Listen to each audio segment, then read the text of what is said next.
Hello, Psych 101 students. Let's take a look at correlational methods in Learning Objective 6.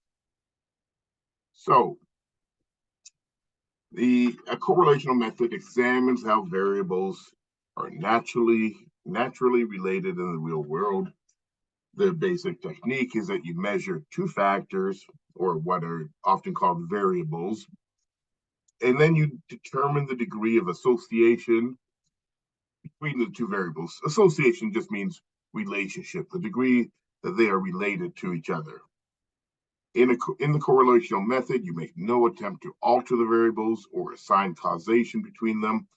You're not determining that one thing causes another. You're just looking at, are these two variables related? Um, so correlational methods show whether two or more variables are related to each other, but two or more, but you always test them two at a time. Like you may have, you know, it may have five or six variables, but then you take them in pairs. Are these two related? Are these two related?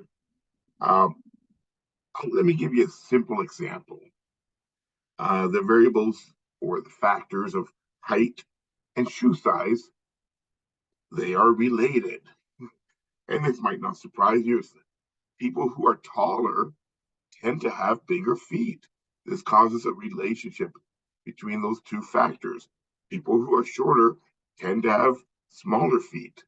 So when if I was to have all of you students send in your heights and your shoe sizes, I could calculate the degree of relationship between those two factors. And I'm sure we would find an association or a relationship. It wouldn't just be random that tall people might have either small or tall or big feet, or and small people have big or small feet. No, there is certainly a relationship between those two. Um, if you grow tall, you tend to have bigger feet. Um, One other example that your book mentions is that there seems to be a relationship or a correlation between spending more time on Facebook and feeling more depressed. A correlational study, tells us if two factors have a relationship, but once again, it does not show us the cause of the relationship. It cannot say, what is causing what. All we know is that they are related. In this case, people that spend more time on Facebook tend to be more likely to be depressed. Um, why can't we jump to a conclusion and say that Facebook is causing people to be depressed? Well, there's a couple of problems. Here it is. Let's stand in the way of that. The first one's called the directionality problem. This exists when researchers are uncertain which variable caused the other. You may say, well, you know, most people would make the jump to the conclusion that, spending time on Facebook is causing them to be depressed, but it's equally likely that people that are already depressed, maybe they are drawn to Facebook. Maybe it is being in that sad state that causes them to want to go onto Facebook. It can work either way. So we don't know, is A causing B or is B causing A? That's the directionality problem.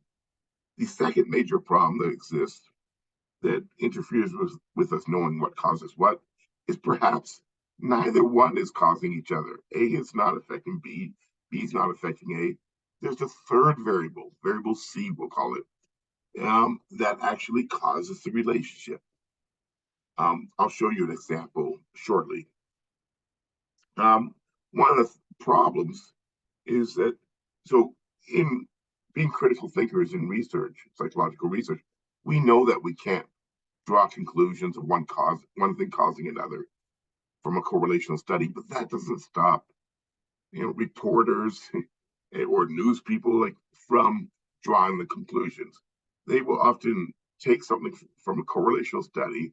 They'll see that two variables are related, and they'll come up with some headline, implying that one thing causes another. So eating pizza cuts cancer risk. Oh, if I eat more pizza, I'm less likely to get cancer. Well, that's not what the study said. It said that there was a relationship, but it didn't say why or how it existed or housework cuts breast cancer risk. I mean, you know, these headlines here are implying that one of the variables is causing the other. And we cannot jump to this conclusion in a correlational study. I'm going to, show you here that there are always four possibilities to examine and consider. I will mention, ignore the green print up in the top left. I'll come back to that in a later module. I'm not going to talk about now. So what we're going to look at is all the rest of this. Starting over on the top right, there's a correlation that exists between amount of TV viewing and teenage obesity. Such that it turns out that people that watch more TV, are more likely to be obese. People that watch less TV are less likely to be obese. First, let's look at the directionality problem. Over on the left, you see it's shown in symbol form. The directionality problem is basically that we don't know if A causes B or B causes A. Once again, it's easy to jump to the conclusion when you hear about this correlation that, oh, TV viewing causes teenage obesity. But it makes perfect sense to me that if somebody gets heavier, then that's going to cause them to watch more TV. Maybe they used to go out and shoot hoops or play these sports or cycle. Now they've gotten fatter and they don't feel like it anymore, and so they start watching more TV. So we don't know which one is causing which. Once again, directionality problem. So that leads to the first two possibilities. A causes B or B causes A. The third variable problem is shown in symbol form on the left. You have A and B, they're actually related, but they're not affecting each other. There's another variable that causes them to be related. One possibility that's been brought up in research before is quite is quite probable, is something like social economic status might be causing the relationship. Socioeconomic status refers to mainly about the level of income that a family has. It's when you hear like comparisons between this is a like low class versus middle class versus upper class. That's what SES is all about. Kind of your level of living. Poverty would be like very low SES. Being really rich would be high SES. Okay, so we actually know from other studies that people in poor families, they watch more TV. So that explains, the first arrow, SES can cause more TV viewing. If and people in richer families watch less TV viewing. It also affects teenage obesity. If you are in a poor family, you are more likely to become obese. Poor people tend to eat less nutritional food, like food that's not as good for you. They eat a lot of fast food and kind of fatty garbage food. And I don't mean that in a bad way, but if you're poor, it also causes more chance of obesity. If you're richer, you tend to eat better and you're less likely to be obese. So the level of income in the family can be causing TV viewing and obesity to go up together, or if you're richer, to come down together. Like, it's causing the relationship between them, even though it's possible they actually don't affect each other.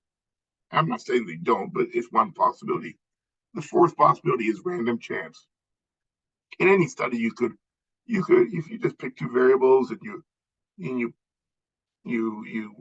do a correlational calculation on them, sometimes it just so happens that they end up being related, or they seemingly related, just because it's just a random occurrence. And if you read the study a number of times, you wouldn't get the same result. So that's always a possibility. It was just a fluke. Because we have these four possibilities, and this type of research does not choose between them, in a correlational study, you can. Sorry, I didn't want to go there yet. you cannot determine causation, meaning you can never make a conclusion that you have found that one thing causes another. No correlational study can do that. When we get to experiments, that is the bread and butter of the experiment. That is the purpose of an experiment, is to find things that cause effects.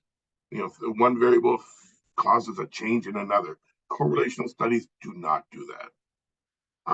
It doesn't mean they're not useful. It's still useful to find what variables are related. And actually, this is often something that may lead to an experimental research study. You want to find out, does A cause B? Does B cause A? You can find that out in an experiment. One I'll just give you one last correlation here. It turns out that ice cream sales, if you measure ice cream sales every day of the year and you measure shark attacks every day in the year, they're correlated. When people are buying more ice cream, there are more shark attacks. So that's like variable A and B. Like, is the ice cream sales causing the shark attacks? Maybe sharks are attracted to people that have recently eaten ice cream. I don't know. Or they're watching for the water and they don't like people buying ice cream. Or I don't know, are the shark attacks maybe causing ice cream sales? Oh, somebody got bit by a shark. I needed ice cream. Most likely in this case, neither A or B is causing each other. I say most likely. I mean, there's pretty much zero chance that ice cream sales are directly affecting shark attacks or vice versa. This is one of those third variable problems. It just has to do with the weather. If you think about it, you're recording data all year long. When it gets hot, a lot more people are out at the ice cream stand buying ice creams, and there's a lot more people at the beach swimming in the ocean as well at the same time of year. So when ice cream sales go up, when it gets hot, there are more people swimming and more shark attacks. During the winter, wow, look at that. Ice cream sales went down, shark attacks went down. Well, there's no one swimming, and there's no one outside buying ice cream at the ice cream stand because it's cold out. And so, you get this effect that they're related all year long. When ice cream sales go up, shark attacks go up. But it's obviously a third variable, which is just the weather. And that kind of, explains the correlation in this case. This will be our last slide of this section. We're returning to the Facebook correlation I mentioned earlier. I mentioned that people that use Facebook are more likely to report depressed or sad feelings. Once again, this is just showing the two problems I've already talked about. The directionality problem says, maybe being on Facebook causes the depression, but maybe people who are depressed are drawn to Facebook. Maybe the depression is causing them to use it more. So we don't know. One of those could be true. They also suggest a possible third variable, a tendency to engage in more social comparisons. If you engage in social comparisons, this may cause you to use Facebook more, where you can do some of these social comparisons. It may also cause feelings of depression. People that compare themselves to others a lot tend to get more feelings of depression and sadness. So that might be causing the correlation. Once again, we cannot tell from this type of study. But I'm going to point out these are useful studies. These correlations, lead us to think about the issue and what is causing what. And so they are a useful type of measurement. And that will conclude Learning Objective 6. We'll start looking at experimental methods in the next learning objective.